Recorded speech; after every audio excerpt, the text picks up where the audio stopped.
wabarakatuh.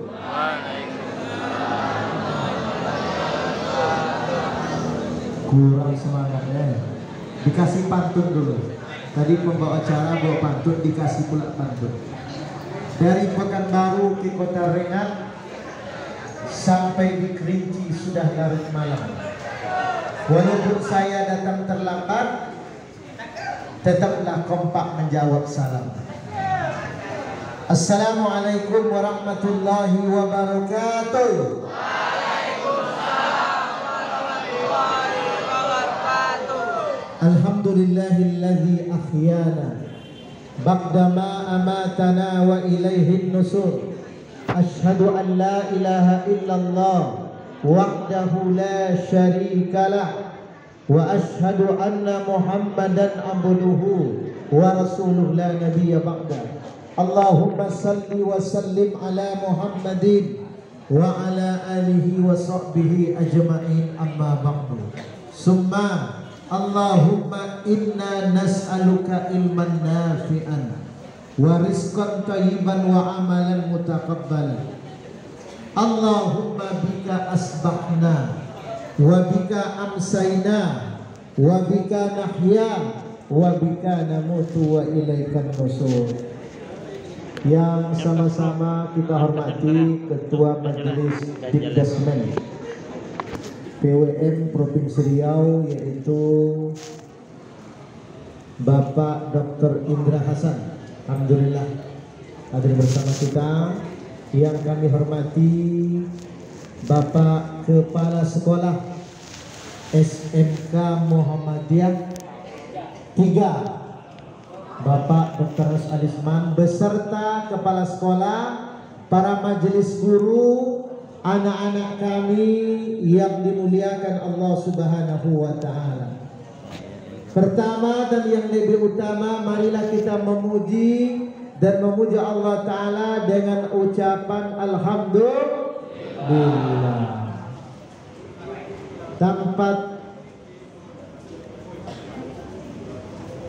Alhamdulillah, pada pagi ini Allah masih memberikan taufik dan hidayah, masih menganugerahkan rahmat dan nikmat kepada kita, sehingga kita bisa berkumpul di pagi ini. Walaupun tadinya bukan hanya Pekanbaru, saya tadi dari Bangkinang nih, Pak Alisman, tapi air tetap hujan. Jadi sepanjang perjalanan tetap hujan. Mudah-mudahan hujan ini merupakan hujan rahmat. Amin ya rabbal alamin.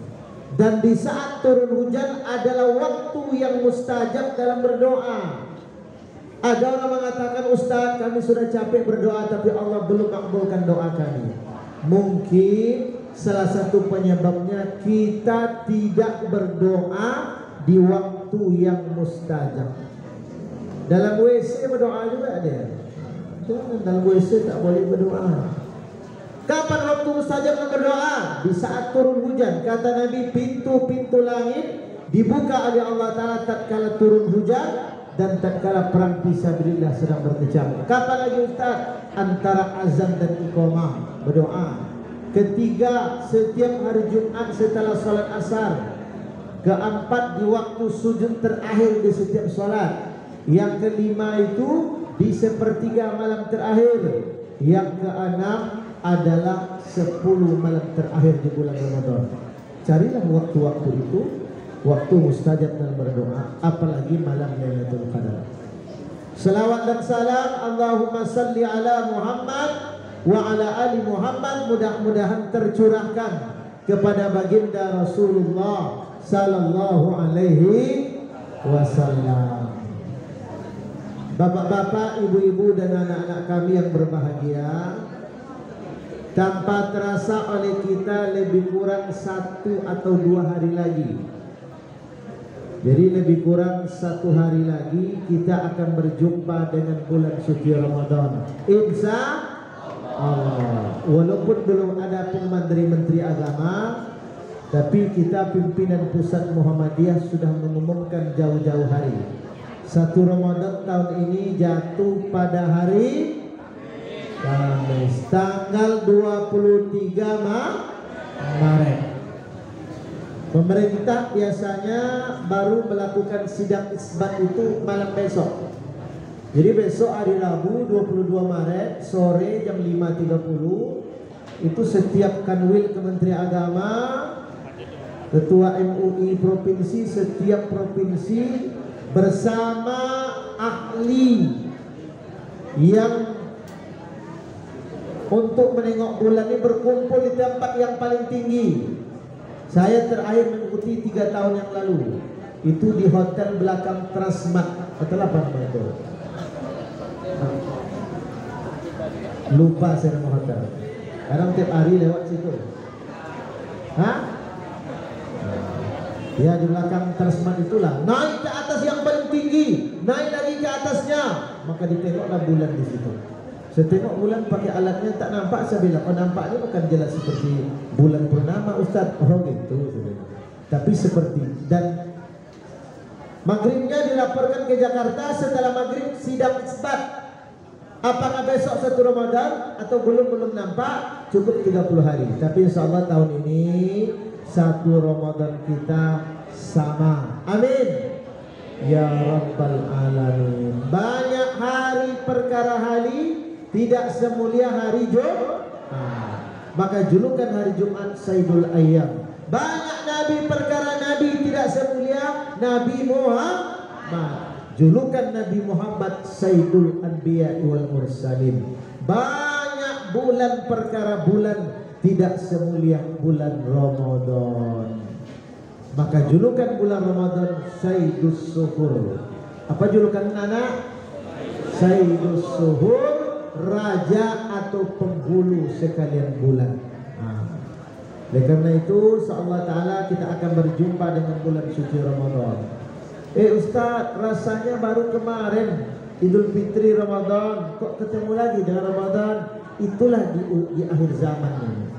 Di akhir zaman ini waktu semakin singkat, jarak semakin dekat. Kata Nabi dalam hadis yang diriwayatkan Imam At-Tirmizi, tidak akan terjadi hari kiamat kata Nabi kecuali 1 tahun terasa 1 bulan, 1 bulan terasa 1 minggu, 1 minggu terasa 1 jam, 1 jam kata Nabi terasa pohon pelapa kurma yang dibakar. Kalau dibakar pohon pelapa kurma tak sampai sejam apinya menyala. Begitulah singkatnya waktu di akhir zaman. Seakan-akan begitulah perumpamaan kata Nabi. Maka tanpa terasa oleh kita 1 Ramadan tinggal besok lagi. Besok Rabu, Kamis sudah puasa. Dan besok malam kita sudah sholat tarawih. Ya, Bang Indra, semalam sudah sholat tarawih. Itu begitulah singkatnya waktu. Oleh karena itu anak-anakku sekalian, ada beberapa persiapan menyambut datangnya bulan suci Ramadan. Yang pertama, bergembiralah. Apa namanya? Bergembiralah menyambut datang bulan suci Ramadan. Marhaban ya Ramadan, selamat datang bulan suci Ramadan. Kata Nabi dalam hadis Imam At-Tirmizi, qad ja'akum Ramadan, sungguh akan datang kepada kata Nabi kepada kalian bulan Ramadan, syahrul mubarak, bulan yang penuh berkah. Ada 1 bulan ada 1 malam kata Nabi yang apabila kita beramal di malam itu lebih mulia 1000 bulan, yaitu malam Lailatul Qadar. Malam Lailatul Qadar itu apabila kita sholat maghrib sama sholat maghrib lebih 1000 bulan. Sholat Isya di malam Lailatul Qadar lebih mulia daripada sholat Isya 1000 bulan atau 83 tahun. Sholat Tarawih di malam Lailatul Qadar lebih mulia daripada sholat Tarawih 1000 bulan. Ada jemaah bertanya, macam mana Ustaz? Kalau kami tertidur di malam Lailatul Qadar, gimana caranya? Tidur di malam Lailatul Qadar berarti lebih lama daripada tidur 1000 bulan. 83 tahun tidur tak bangun-bangun. Itulah orang tidur di malam Lailatul Qadar. Bagaimana cara mendapatkan malam Lailatul Qadar? Beramal malam pertama sampai malam terakhir. Ini biasanya dulu anak-anak di setiap malam-malam Ramadan disuruh untuk mencatat. Sekarang masih? Kalau sekarang tidak lagi. Ini kesadaran kita. Pergi sholat tarawih, sholat berjamaah. Infak sedekah tetap setiap malam. Di 10 malam terakhir insya Allah kita tingkatkan amal. Tadi infak 5.000 jadi 10.000. Tadi baca Quran 1 halaman sekarang jadi 1 juz. Itulah malam Lailatul Qadar. Siti Aisyah bertanya kepada Rasul, "Ya Rasul, kalau kami berjumpa dengan malam Lailatul Qadar, apa doa yang kami baca?" Rasul bersabda dalam hadis Imam At-Tirmizi, bacalah doa, "Allahumma innaka afun tuhibbul afwa fa'fu anni." Jangan anak-anakku sekali lewatkan doa itu. Nah, coba sama-sama kita baca. Allahumma innaka afun tuhibbul afwa fa'fu anni. Nah, baca doa. Lupa kan Ustaz, tengok di Google. Tengok di Google, tanya sama guru doa malam Lailatul Qadar, muncul lagi. Allahumma innaka afun tuhibbul afwa fa'fu anni. 10 malam terakhir baca terus doa itu, insyaallah kita dapatkan malam Lailatul Qadar. Sebab malam Lailatul Qadar ini ada yang kita tahu, ada yang tak tahu. Bahkan kalau beramal malam pertama sampai malam terakhir 10 malam ditingkatkan, berjumpalah malam Lailatul Qadar. Apa tandanya Ustaz? Kata orang tua kami dulu, Lailatul Qadar tandanya pohon kayu itu biasanya tumbang deh. Ada tengoknya pohon kayu 10, tak ada yang tumbang-tumbang deh. Berarti tidak ada yang menentukan itu. Ada yang mengatakan air membeku. Tengok sungai Siak, tengok sungai Kampat, tak ada membeku. Tanda Lailatul Qadar yang sampaikan Nabi yang pertama, malam itu suasananya, cuaca tidak terlalu panas, tidak terlalu dingin. Berarti malam itu tak hujan dia. Itu pertama. Tak hujan dan tak terlalu panas. Yang kedua, apabila kita beramal banyak, tak ada capek, tak ada kesal. Biasa berinfak kita 1.000, 2.000, 5.000, 10.000. Berinfak 50.000 rugi kita rasa. Kita bawa ke masjid uang 100.000, 50.000 dalam dompet. Maksud hati berinfak 5.000. Keluarkan duit 50.000, tak ada balik 45.000. Ini kebetulan malam Lailatul Qadar. Tak kesal kita, langsung masuk situ. Kalau biasa kesal, ya Allah, belum lagi beli paket, ya Allah, beli apa minyak, semua dipikirkan. Malam Lailatul Qadar beramal kita tak ada capek, tak ada kesal. Yang ketiga besoknya itu di tanda Lailatul Qadar itu cuaca tidak terlalu panas, tidak terlalu dingin, matahari bercahaya dengan lembutnya. Jadi kalau hujan malam itu berarti itu bukan malam itu, di antara tanda-tandanya. Tapi bisa saja hujan, wallahu a'lam. Mana tahu musim hujan besok kan? 10 malam hujan terus. Nah, itulah yang pula masalah. Nah, jadi bergembira walaupun biasa ibu-ibu guru ini merasakan di bulan Ramadan harga kebutuhan pokok meningkat. Biasanya minyak goreng naik itu turun ibu-ibu. Naik. Nah, turun katanya. Apalagi beras naik, semua naik, tapi tetap bergembira kita. Kenapa? Ada satu malam yang lebih mulia daripada 1000 bulan. Ini yang pertama. Yang kedua, cara menyambut datang bulan suci Ramadan itu perbanyaklah berdoa. Kami masih muda, masih kecil Ustaz, tak ada jaminan. Walaupun Ramadan tinggal lagi beberapa jam, tak ada jaminan kalian berjumpa Ramadan. Berdoalah. Apa doa? Allahumma sallim li ila Ramadan. Mari kita baca sama-sama. Allahumma sallim li ila Ramadan. Sallim li Ramadan wa tasallamhu minni mutakabbalan. Artinya ya Allah, anak lagi baca dulu baca. Ya Allah, selamatkan kami sampai ke bulan Ramadan, dan selamatkan Ramadan untukku, dan jadikan amal ibadahku selama Ramadan terima Allah Ta'ala. Kata Ibnu Rajab, 6 bulan sebelum Ramadan dulu sahabat Nabi berdoa berjumpa dengan Ramadan. 6 bulan sebelum Ramadan berdoa pula supaya amal ibadah selama Ramadan diterima Allah Ta'ala. Ada doa lain yang masyhur dibaca oleh kaum muslimin. Walaupun sebetul hadis ini dhaif, tapi kalau hanya untuk baca doa bolehlah. Allahumma barik lana fi Rajab wa Sya'ban wa balighna Ramadan. Yang tak boleh doa itu, jangankan lagi bahasa Arab, bahasa Indonesia saja boleh berdoa. Ya Allah sembuhkan ayahku ya Allah, sudah seminggu rumah sakit ya Allah. Boleh. Yang tak boleh doa bahasa Indonesia dalam sholat. Kata Nabi, di antara waktu yang paling dekat seorang hamba dengan Rabbnya di waktu sholat, maka berdoa. Di waktu sujud, maka berdoa. Jadi waktu sujud itu kita berdoa. Apa doanya? Doa yang singkat-singkat, yang penting berbahasa Arab sesuai yang ada dalam Quran dan hadis Nabi. Tak boleh berdoa dalam sujud bahasa Indonesia. Bahasa Indonesia setelah sholat aja berdoa. Ustaz, kami sudah 10 tahun menikah, tak punya anak. Bacalah doa sujud terakhir. Rabbi habli minas sholihin. Ustaz, kami banyak dosa tak sholat. Bacalah doa sujud terakhir. Rabbana zalamna anfusana wa in taghfir lana wa tarhamna lanakunanna minal khasirin. Tapi jangan panjang-panjang baca doa. Nanti imam sudah salam, kita belum bangkit dari sujud.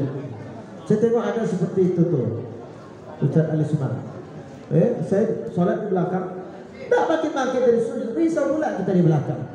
Lupa mungkin berdoa. Jangan panjang-panjang, singkat saja. Berdoa, mudah-mudahan kita berjumpa Ramadan. Amin. Yang ketiga, bakar pedok kita puasa. Bapak duduk atau anak-anak kami yang duduk perjalanan. Kami ke kampung Ustaz, ke kampung kami ke Pak Sukat Kementerian. Kami Ustaz, kami naik banyak kompet Ustaz. Berdak artinya itu adalah yang mana bagus? Ini bagus. Mungkin baterainya ini. Merdok puasa. Tambah parah ya. Perutnya menyebabkan puasa yang berkurang.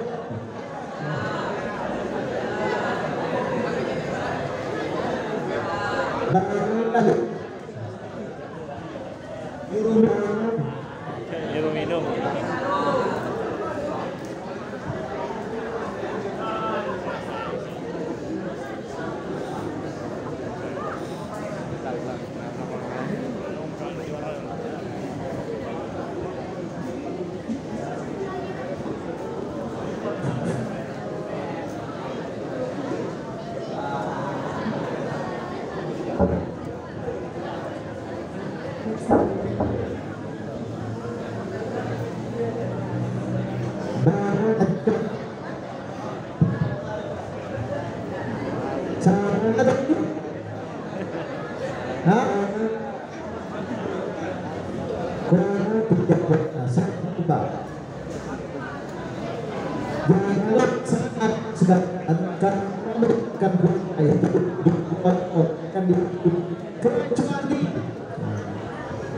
Semakin kita semakin kita meninggalkan puasa itu di lain kecuali pertama sunnah. Karena dalam perjalanan tak berjalan terus, nanti lampun kita ayat berbuat. Ada orang tua tak mudah ini, dan bangkit dari kita. Yang ada orang sakit menangis, sangat bayar kita. Yang tidak yang lakukan kita. Kenapa? Betul.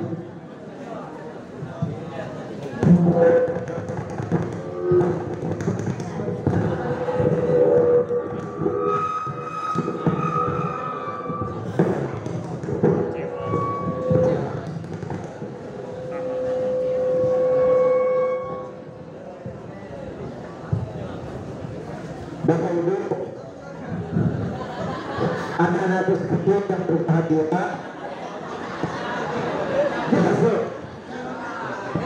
sedang distel.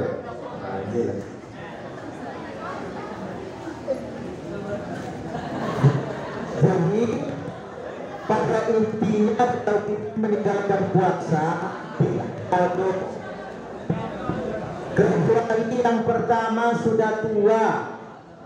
Tua itu tak mungkin mudah lagi bayar fidyah. Yang kedua, orang yang sakit menahun tak mungkin sembuh, atau penyakit yang bila berpuasa langsung penyakitnya kambuh, ini boleh bayar fidyah. Yang ketiga, ibu-ibu yang melahirkan setiap tahun. Ada tuh melahirkan tiap tahun, kadang sekali 2 tahun paling lama. Saya jumpa sama kawan, Ustaz, sudah berapa orang anak? Saya 2. Nikah ada berapa lama? 17 tahun, saya bilang. Anak 2. Awak berapa anak? Saya anak 12, Ustaz. Mak, tahu dah berapa lama menikah? 15 tahun dan mak 7 tahun. Iya kan? Sebagian ulama boleh orang yang melahirkan, ibu-ibu melahirkan tiap tahun atau sekali 2 tahun boleh membayar fidyah puasa.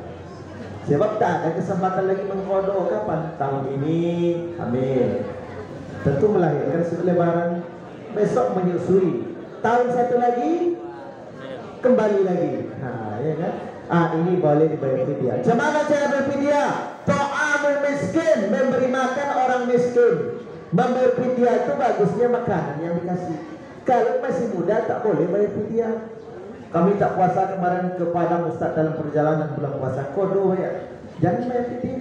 Kalau masih muda bisa diganti pada hari yang fidyah itu orang tua, ibu-ibu melahirkan tiap tahun, boleh bayar fidyah. Ta'amul miskin, gimana caranya? Boleh kita ajak orang itu makan di rumah kita. Datang ke rumah ya, kita ajak 3 orang keluarga itu, karena 3 hari tak puasa. Atau boleh kita bawa ke rumah makan, suruh dia makan puas-puas. Makan ya, tapi tak boleh minum TS, tak boleh minta jus ya. Itu terlalu. Suruhlah dia makan. Kalau tak mau duit kita terbatas, jangan bawa rumah makan yang mahal. Ini bawa rumah makan Pak Datuk, kena dia 200.000 3 orang. Bawa aja lah rumah makan yang biasa kita makan. Dan tidak boleh kami makan di rumah itu, Ustaz, beras. Apa beras paling mahal? Anak daro, adalah anak daro. Kita makan di rumah beras anak daro. Kita bayar fidyah dengan beras bantuan. Beras apa? Raskin apa? Bulog. Ini tidak boleh nih. Kita biasa makan di rumah makan yang agak mahal sedikit lah, ya kan? Atau rumah makan apa, beringin, makan 20.000. Kita bayar fidyah bungkus nasi berfidyah dari di rumah makan 10.000. Ada ya, harus apa yang kita makan. Boleh dikasih uang Ustaz, boleh, tapi dibilang sama orang tua, Bu, ini fidyah mak puasa saya 5 hari. Fidyah mak puasa saya 45.000. Ini uang 50.000. Ada nggak balik 5.000 lagi? Jangan ditanya balik lagi. 5.000 timpakan sajalah. Bilang sama orang tuh fidyah puasa. Nanti kalau tak kita bilang, dibelinya rokok, dibelinya lato-lato untuk anaknya. Dia harus dibelikan makanan pesan. Ini fidyah puasa mak saya, tolong dibelikan nasi ya, belikan beras, belikan makan. Sampaikan begitu. Nanti kalau tak dibelinya makanan, tak sampai. Karena fidyah itu amu miskin, memberi makan orang miskin. Itulah. Jadi hendaklah bayar qada dan fidyah puasa secepatnya, tinggal sehari lagi. Yang keempat, persiapan menyambut datang bulan suci Ramadan. Perbaiki hablum minallah dan hablum minan nas. Itulah disampaikan oleh Pak Kepala Sekolah tadi. Kata Nabi dalam hadis Imam At-Tirmidzi, kullu bani Adam khata wa khairu khata'in at-tawwabun. Setiap anak Adam berdosa dan hendaklah orang berdosa bertaubat. Perbaiki hablum minallah kita dengan bertaubat. Tubu ilallah taubatan nasuha. Hablum minallah terputus manakala melakukan dosa syirik, jauhi dosa syirik. dan pintu-pintu menuju kesyirikan. Apa contoh? Tak boleh foto bertiga, Ustaz. Ini pergi pesta selfie bertiga aja. Tak boleh bertiga, masuk lagi satu. Nanti mati satu. Jangan ada lagi satu. Ketiga-tiga kan mati. Syirik belum, tapi pintu-pintu menuju kesyirikan. Bagi contoh, bunyi burung gagak di kampung. Siapa mati ya? Rupa dia mati. Ya kan? Ada pula hari sial. Ini hari Selasa nih Ustaz. Kata orang tua tak boleh jalan jauh, tak boleh ke Padang, ke Medan, ke Kerinci, nanti jatuh. Ini hari panas saja. Iya, Selasa sekarang. Tidak ada hari panas dalam agama dan tidak ada angka sial. Maka di hotel-hotel berbintang itu ada angka-angka sial. Ada yang tak ada lantai 12 termasuk sial. Tak ada dalam agama angka sial hari sial. Syirik belum, tapi pintu-pintu menuju kesyirikan hati-hati. Apalagi dosa syirik. Innallaha la yaghfiru ayyushraka bihi wa yaghfiru ma duna dzalika liman yasha. Sesungguhnya Allah tidak mengampuni dosa syirik, tetapi Allah mengampuni dosa selain syirik. Apa maksudnya? Orang yang meninggal dalam kesyirikan. Apa tuh?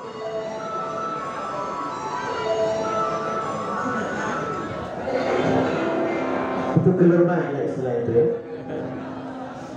Maksudnya apa Ustaz? Orang yang meninggal tak sempat bertaubat sementara dia di dunia pernah melakukan dosa syirik, maka Allah tidak mengampuni dosanya, kekal dalam neraka. Tapi kalau ada meninggal dunia masih meninggalkan dosa tapi tidak melakukan dosa syirik, dia meninggal tak sempat bertaubat, ada harapan masuk surga. Tapi kalau dia meninggal dalam kesyirikan, tak masuk surga. Tapi kalau dia bertaubat sebelum meninggal atas dosa syiriknya, maka Allah mengampuni. Itulah maksudnya. Jadi kata Syekh As-Sa'di, Allah tidak mengampuni dosa syirik orang yang meninggal tak sempat bertobat. Kalau dosa lain selain syirik tak sempat bertobat, ada harapan masuk surga walaupun awalnya nanti masuk neraka. Agak-agak setahun. Setahun itu sebentar Ustaz. Jangan lupa, satu hari di akhirat 1000 tahun dunia. Maka perbaikilah hablum minallah kita. Terputus manakala dosa syirik, cara perbaiki, perbanyak ibadah dan banyak bertaubat. Banyak bertaubat. Hablum minannas, hubungan dengan sesama manusia. Inilah saling bermaaf-maafan kita. Siapa kata Nabi yang bertemu dengan saudaranya lalu dia berjabat tangan, maka Allah akan ampunkan dosanya sebelum berpisah dari tempat itu. Apalagi anak kepada orang tua. Orang tua ini keramat hidup, tak perlu cari kubur keramat sampai ke Pulau Jawa. Di rumah kalian ada kubur keramat. Ingin kalian sukses dalam karir, dalam sekolah, kuliah, pekerjaan, minta doa ayah bunda kalian. Ada sebuah kisah. Ada sebuah kisah nyata di Arab Saudi terjadi beberapa waktu yang lalu. Seorang pemuda akan diponis mati oleh pengadilan Arab Saudi dengan hukuman mati. Lalu sekitar jam 11, jam-jam sekarang inilah, dia mengadu kepada syekhnya. Wahai syekh, nanti siang saya akan disidang dan saya akan dihukum mati. Tolong beri saya nasihat. Kata syekh, apakah ayah engkau masih hidup? Ayah saya sudah mati. Ibumu? Ibu saya masih hidup tapi sudah tua renta. Pulanglah anda ke rumah, belikan makanan terbaik untuk ibumu. Maka pemuda tersebut tanpa membuang waktu, dia pergi ke rumah ibunya.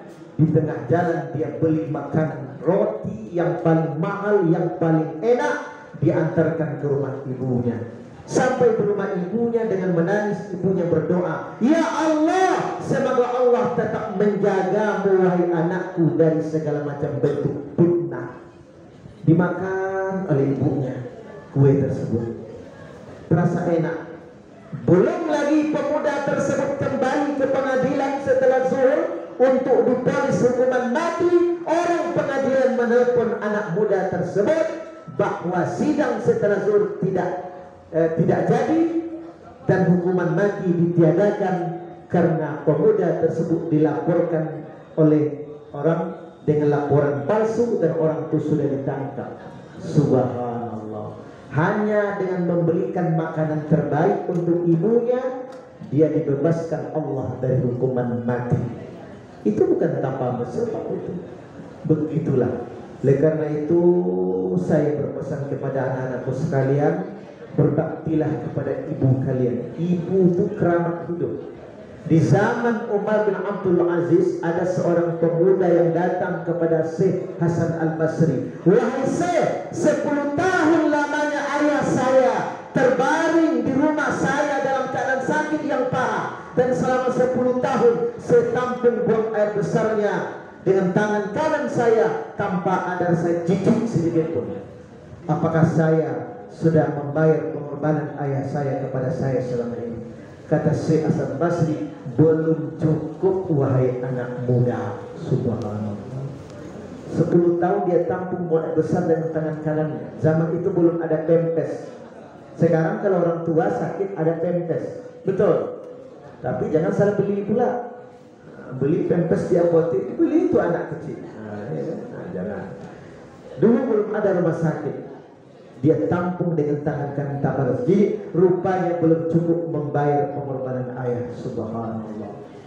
Kata pepatah, sayang ibu sepanjang jalan, sayang ayah sepanjang galah, macam-macam. Kalau bangkinan sepanjang pukulan. Bukan hanya pepatah itu betul juga. Nabi mengatakan, Nabi ada pemuda datang kepada Nabi, ya Rasul, kepada siapa kami mesti berbuat baik? Ibumu, siapa lagi? Ibumu, siapa lagi? Ibumu, siapa lagi? Ayahmu. 3 kali Nabi menyebut ibu, 1 kali menyebut ayah. Kenapa? Ada 3 pengorbanan ibu yang tidak memiliki seorang ayah. Yang pertama, ibulah yang telah mengandung kita. Betul?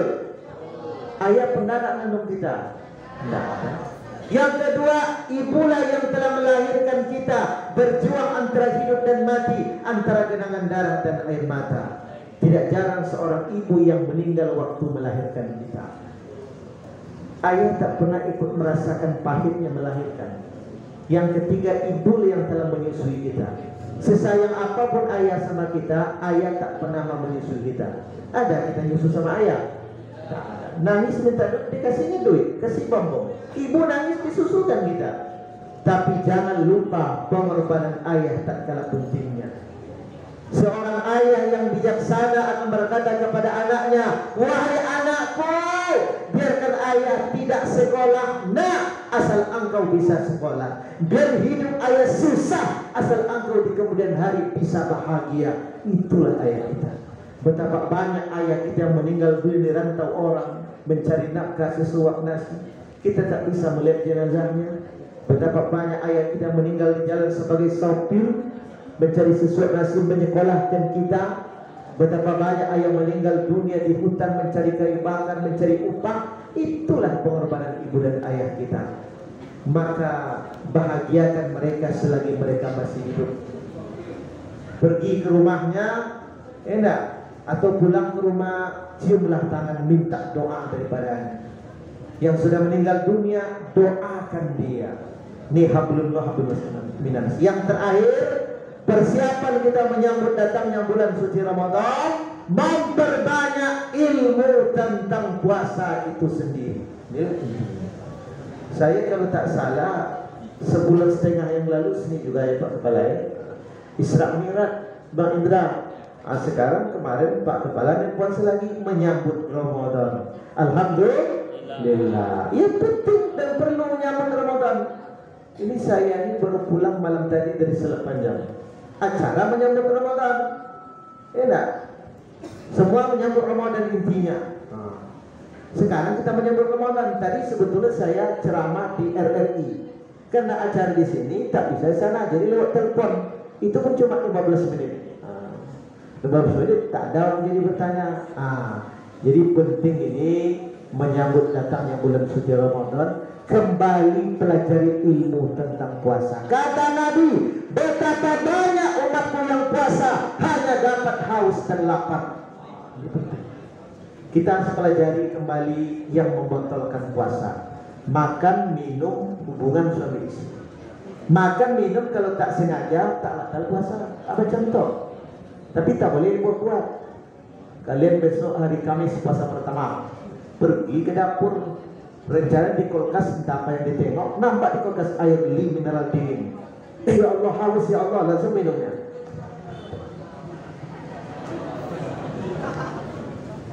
Astagfirullahaladzim, saya puasa ya Allah. Istighfar, menyesal, lanjutkan puasa. Tidak perlu dibuang, dimuntahkan air. Sudah diminum Ustaz. Yang diminum itu namanya rezeki. Apa namanya? Rezeki.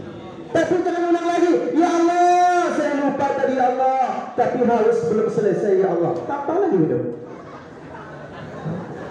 Puasa batal tuh. Lupa tuh sekali-sekali, jangan sampai pula 2 kali. Lupa tak batal. Tapi dilupa-lupakan batal. Yang pertama. Yang kedua, ilmu tentang puasa yang dimakruhkan di bulan puasa. Ini kalau kita kerjakan puasa tidak batal, tapi pahala berkurang. Apa contoh? Berdusta, berbohong, sama aja ya. Berdusta, memandang dengan syahwat, memfitnah, menghibah, apa namanya lagi, ini memasukkan air ke mulut di setelah sholat asar, itu tak boleh itu. Ini jam 5.30 di kamar mandi setengah jam dia. Apa ya? Berkumur-kumur Ustaz, kata dingin rasanya. Puasa tak batal tapi pahala berkurang. Tadi berdusta ini tak boleh, iya kan? Sampai kita ke rumah ditanya ibu, tanya bapak, mana kamu tadi? Saya ada lambat pulang dari sekolah. Ini bulan Ramadan puasa, paling senang. Sekolah pulang jam 12 pulang. Pulang jam 5.30. Kemana tadi? Oh saya hari ini lambat pulang sekolah pak. Jam berapa pulang? Setelah sholat asar jam 5. Makanya setengah baru sampai rumah. Dia pulang jam 12. Berdusta dia, hilang pahala 10. Harusnya tadi pahala 100, berdusta sekali, hilang pahala 10, jadi 90. Itu. Apa lagi contoh? Kita pergi ke pasar Ramadan, tengok orang jual es cendol. Karena ibu-ibu rang antri, kita antri dari belakang. Nampak es cendol durian, ya Allah, rasa sudah sampai di kerongkongannya. Cendol durian itu puasa tidak batal tapi pahala berkurang. Karena sering-sering nampak agak 4 kali, hilang 40 pahala, tinggal lagi 60. Sampai di rumah, duduk dalam rumah, lewat pula orang pakai sepeda motor. Ya Allah, bapak ini kaya, tapi sepeda motornya asapnya sama pula dengan asap pabrik. Bunyi motor sama bunyi sensor. Tahu sensor? Hilang pahala. Karena 3 kali ngomongnya seperti itu, tinggal pahala lagi 10. Anak bertanya pula, Bu, tadi ibu janji beli saya lato-lato. Sekarang tak musim lato-lato lagi ya, tapi itu contoh. Mana lato-lato bu? Kata ibunya, aduh nak, orang jual lato-lato itu sudah mati nak. Sudah mati. Berbohong lagi, hilang 10. Habis pahala puasa. Puasa sah, tapi pahala berkurang. Lalu apa yang kita lakukan pada Ustaz? Lakukan yang sunat-sunat. Karena di bulan Ramadan ini banyak amalan sunat yang istimewa.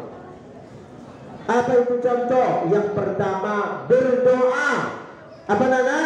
Berdoa. Berdoanya bukan hanya berdoa menjelang berbuka. Kata Nabi, ada 3 doa yang tidak ditolak Allah Ta'ala. Pertama, doa pemimpin yang adil. Kedua, doa orang berpuasa menjelang berbuka. Yang ketiga, doa orang terzolimi. Jadi menjelang berbuka itu bukannya doa buka puasa, tapi baca doa-doa lain waktu mustajab. Kapan lagi? Makan sahur. Sahur itu bukan hanya makan, banyak istighfar dan berdoa. Kedua, amal yang sunat di bulan Ramadan, bersodakoh. Apa nana? Sodakoh. Kata Nabi, siapa yang memberikan makanan kepada orang berpuasa untuk berbuka, maka pahalanya sama sebesar pahala orang berpuasa itu tanpa dikurangi sedikit pahala itu. Yang ketiga, membaca Quran. Apa nana? Baca Quran. Di bulan Ramadan perbanyak baca Quran. Kalau bisa 1 bulan khatam Quran, insya Allah. Yang keempat, amalan sunat di bulan Ramadan, berbuka dengan buah kurma. Buah kurma itu tak kenyang kan Ustaz? Yang kenyang itu nasi, lontong, apa lagi? Sate. Kurma tak kenyang, tapi yang kita ambil berkahnya. Kata Anas bin Malik, Nabi berbuka puasa dengan buah kurma yang basah atau buah rutok. Bila tidak ada, Nabi berbuka puasa dengan buah kurma yang kering atau buah tamar. Bila tidak ada, Nabi berbuka puasa dengan air putih. Jus boleh lah Ustaz? Jus boleh, TS boleh. Cuma di zaman Nabi tak ada TS, maka Nabi tak menyebut TS. Tapi sebaiknya makanan pertama yang masuk ke mulut kita di waktu berbuka selain air adalah buah kurma. Tak perlu banyak-banyak, 1 ini lah atau 3. Yang berikutnya amalan sunat di bulan Ramadan, makan sahur. Apa nana? Makan sahur. Kalau puasa sunat tak makan sahur tak mengapa, tapi puasa Ramadan disunatkan makan sahur. Tasaharu fa'inna fis sahur barakah. Makan sahur kalian, kata Nabi, karena pada makan sahur terdapat berkah. Kata Nabi dalam hadis lain, makan sahur makan yang penuh berkah, jangan kalian tinggalkan walaupun seteguk air putih. Biasanya ibu-ibu kita besok hari Rabu pergi ke pasar, beli ayam digoreng hijau, beli daging untuk dendeng, untuk rendang. Begitu makan sahur pertama tak ada selera.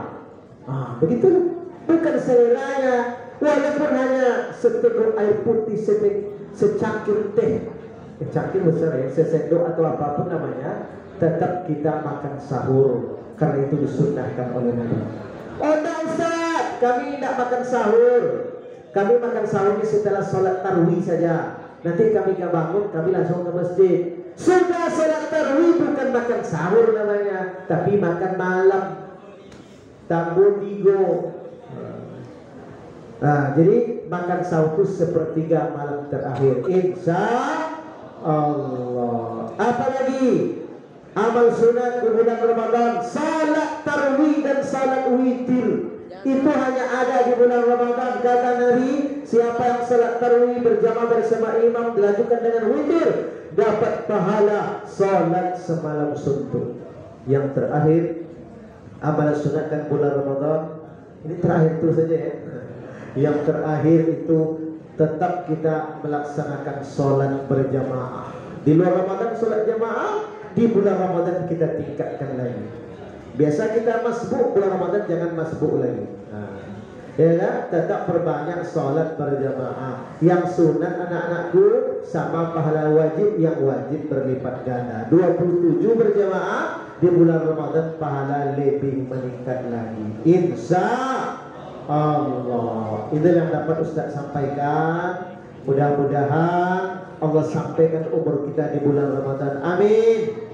Dan andaikan Ramadan terakhir sepanjang hidup kita belum tentu. Kami masih kecil Ustaz.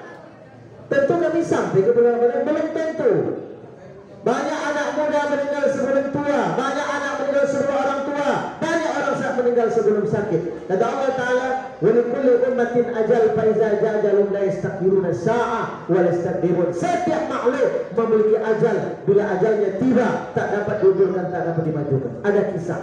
Ini cerita terakhir. Ini terakhir lagi. Tadi sudah terakhir, ini terakhir betul. Di zaman Nabi Sulaiman. Nabi siapa? Sulaiman.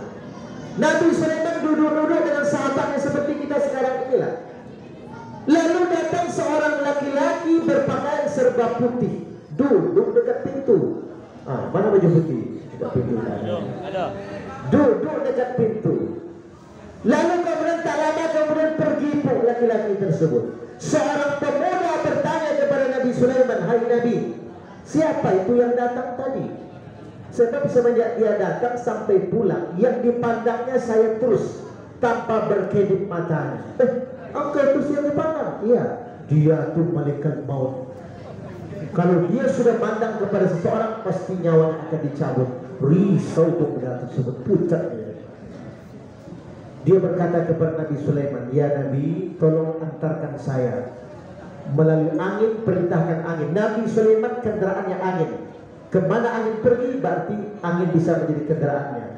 Kata pemuda tersebut, hai Nabi, perintahkan angin supaya saya diantar ke tempat yang paling jauh. Nabi itu sudah tahu dia pemuda akan dicabut nyawanya, tapi sekedar menghibur. Sama dengan kita, mak kita itu kata keluarga yang lain, tidak usah dibawa ke rumah sakit nak, mak awak tuh kakinya sudah dingin, matanya coba tengok, tak mungkin, tak sampai rumah sakit mati nanti. Tapi karena kita ingin menghibur diri, ingin berbakti kepadanya, dibawa juga ke rumah sakit sampai di Areka meninggal dia. Aduh tadi Nabi Sulaiman tahu pemuda akan meninggal tapi masih dihibur. Oke lah, diperintahkan angin ke tempat yang paling jauh sampai ke tujuan di ujung bumi yang paling jauh. Apa kata pemuda tersebut kepada angin? Turunkan saya di sini. Belum lagi pemuda tersebut menginjakkan kakinya di bumi, malaikat maut tadi sudah berada di hadapannya. Ini rupanya awak ya. Dari tadi saya tunggu-tunggu lagi datang awak kemari dan turun kematian. Jadi walaupun kalian masih muda tak ada jaminan. Mudah-mudahan kita berjumpa dengan Ramadan. Amin. Jakarta kotanya indah, di sana ada istana presiden. Kalau ada kata hamba yang salah, mohon maaf 100%. Nah, saya kasih lagi pantun. Kalau kita pergi ke Mekah, jangan lupa membeli kurma. Apa tanda anak SMK Muhammadiyah? Selalu rajin sholat berjamaah. Ya, ya. Kalau ada sumur di ladang, boleh kita menumpang mandi. Kalau ada umur sama panjang, boleh kita bertemu lagi. Subhanakallahumma wa bihamdik, asyhadu an la ilaha illa anta, astaghfiruka wa atubu ilaik. Assalamualaikum warahmatullahi wabarakatuh. Waalaikumsalam.